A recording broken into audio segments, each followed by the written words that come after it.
officials headed by Acting Mayor Raymond Alvin Neri Garcia, Cebu City Councilor Philip Zapra, Cebu City Councilor J.P. Labelia. And once again, ladies and gentlemen, good morning. Thank you for joining us today for this significant occasion. This is just a testament to show all of you that we are very serious in our fight against criminality. And that the Cebu City government is always supportive of all the initiatives and endeavors of the Philippine National Police. Kay kini sila mao ni ato mga partners in public order, in safety of our beloved city of Cebu.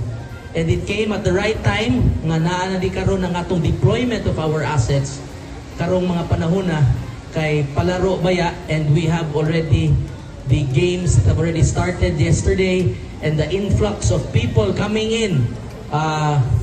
As of our count, we will be having over 20,000 people coming in from all over the Philippines, athletes, coaches, trainers, and their families alike, coming in just for this event, no, which I dub as the biggest sporting event in the country.